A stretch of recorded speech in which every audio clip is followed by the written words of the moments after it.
Well, hello there, barbecue friends. We're in the middle of March. It's corned beef season. So today, I got myself a nice slab of corned beef from my local butcher. It's all brined, ready to go. Nice beauty. So out of my arsenal of cookers here, I decided I'm going to break out the Napoleon Grills Pro again. It's a new barbecue. We got to run some cooks through this. So we'll uncover this. I'll get set up. I'll show you what I'm doing step by step. Let's get that meat on.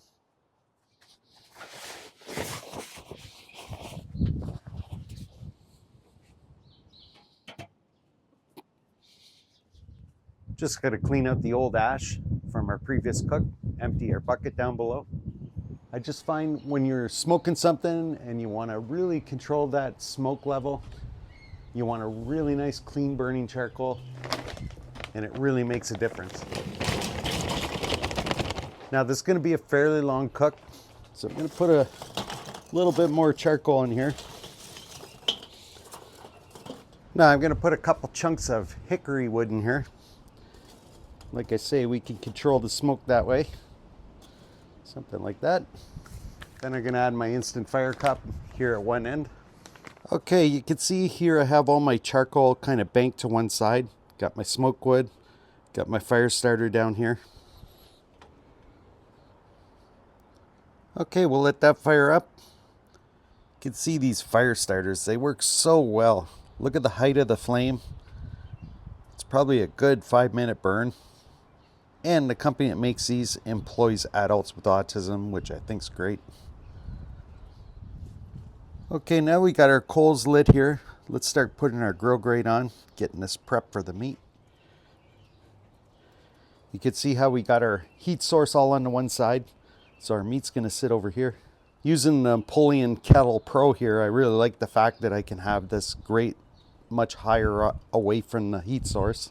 So along with the height from the heat source and how we have our heat source on the one side, when we're ready, we're gonna lay that brisket right over here. Just gonna give our grill grate a little bit of a scrape here from our previous cook. Then I'm gonna take my oil sprayer with some vegetable oil and give that grill grate a nice spray down. This helps season the grill, especially because it's cast iron. Then I'll wipe off, give it a quick wipe with some paper towel. Give it one more spray, because why not? I'm just gonna wait for my fire cup to die out before I close the lid. This fire cup's made with soya wax, so there's no chemical smell from it. I just want the wax and everything to burn out before I close the lid. All right, now it's time to prep our meat. You can see it's in a vacuum pack here, sealed. It's in all that brine. See, we got a nice fat cap on the one side. Nice and thick. I think this is gonna make some nice sandwich slices when we're done. Okay, so what I'm gonna do, I'll take it out of the packet here.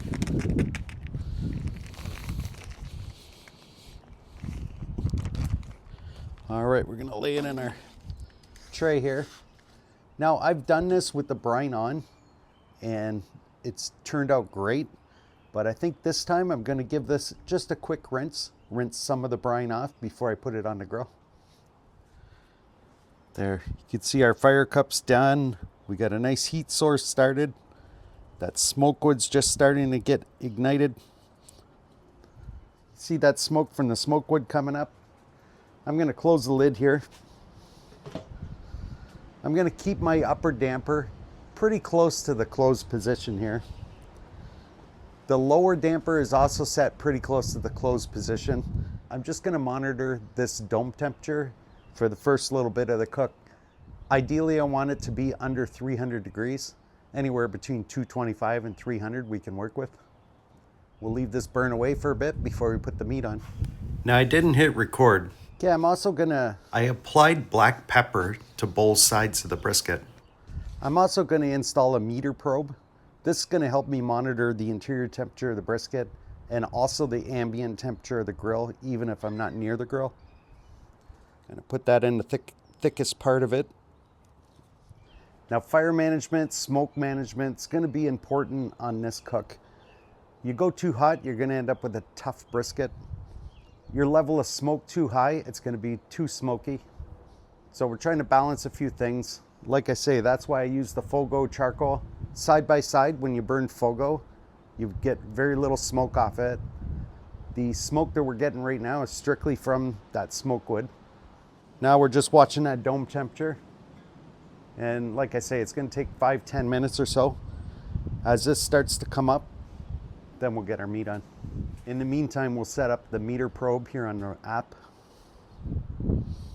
We're gonna call this a brisket.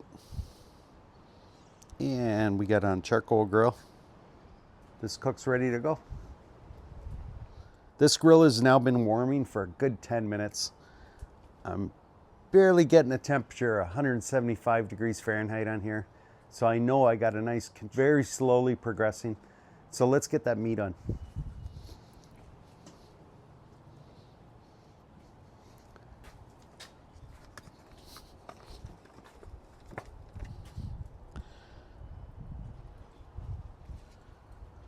There we are.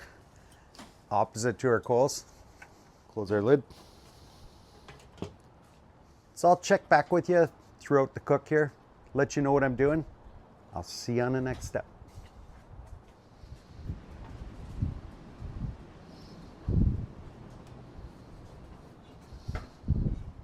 All right, we're roughly 2.5 hours into this cook.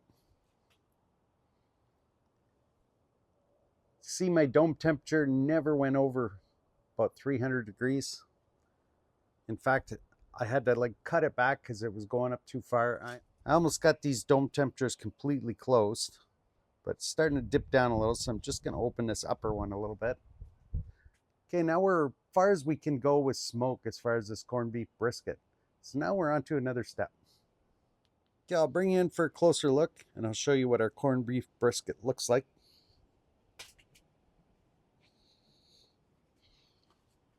All right, you can see we got some beautiful smoke on there. We're starting to really work nice with that fat cap on the top, getting a nice crest going. There, now what we're gonna do is get some tin foil. And we'll lift this off the grill.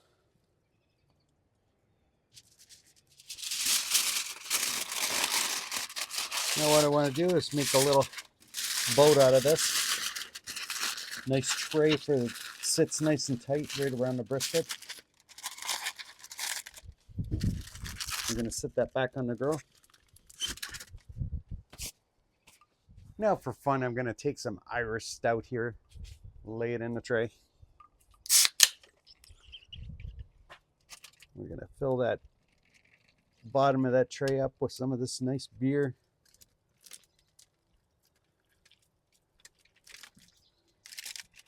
Roughly half a can or so. Close our lid. Now I'm not sure I mentioned it, but the interior temperature of this brisket was 150 degrees. You could see how much exposure we had to the smoke. I'm sure we got some nice flavor on there from the smoke. Now the rest of this cook, we're gonna sit in the juices of this beer. I'll bring you back when we reach a nice interior temperature on here. I'll show you what it looks like.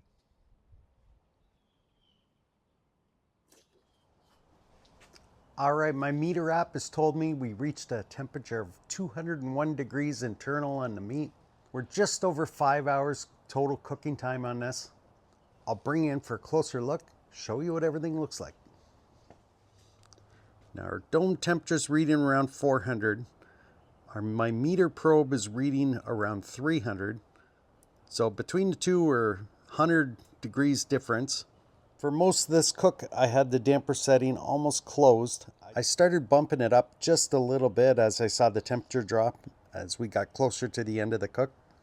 Let's open it up here. Oh, this is looking nice, smelling fantastic. You can see that reddish color from the brine. That's just looking great.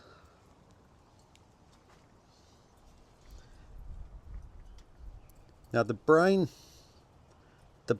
tends to have this run a little bit firmer and the fat doesn't render quite as much. But let's probe it and see what we got.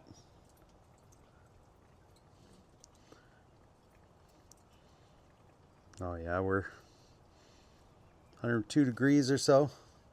Oh, that entered quite nicely there. Again, just over 200. Go over to this end. Yeah, 204, 205. All right, we're going to pull this off the grill. Put it on our board here. All right, pull our temperature probe out here.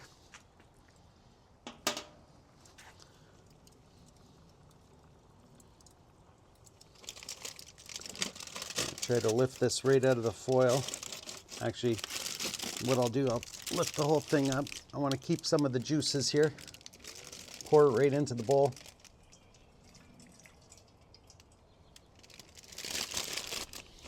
Most of the juices evaporated.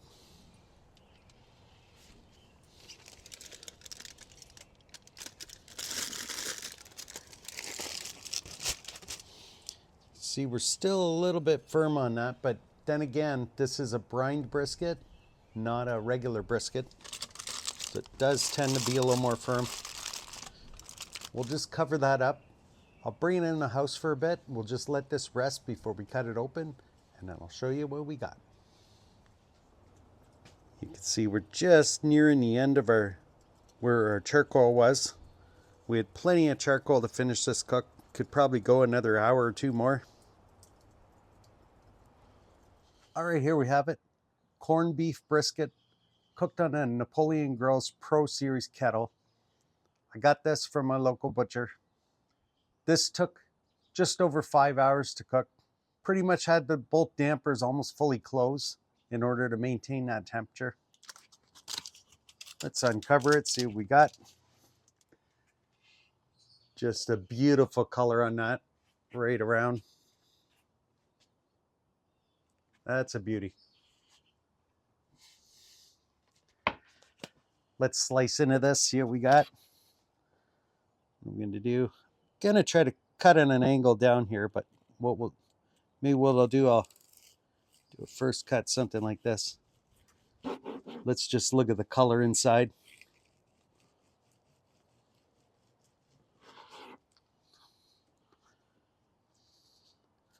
This only rested for about 10 minutes or so, but I couldn't wait to get into this.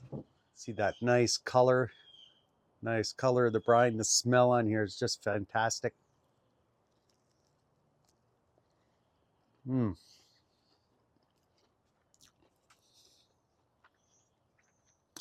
Nice level of smoke to it.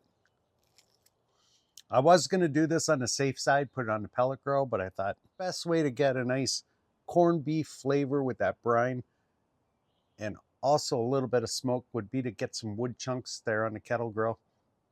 I'd say we did a good job with that today. Well, my plan is let this cool right down, run it through the meat slicer, really get some nice thin pieces. Just love this time of year when we can get a corned beef brisket going, some nice rye bread, and make some nice sandwiches. Well, if you're doing a corned beef brisket, I hope this method helps you. It worked well for me here, so if you enjoyed this video, I appreciate you give me that thumbs up.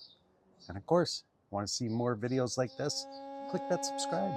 And we'll see you next time on Barbecue with Greg. Thanks for watching Barbecue with Greg, one of those barbecue cooking shows people watch on YouTube sometimes.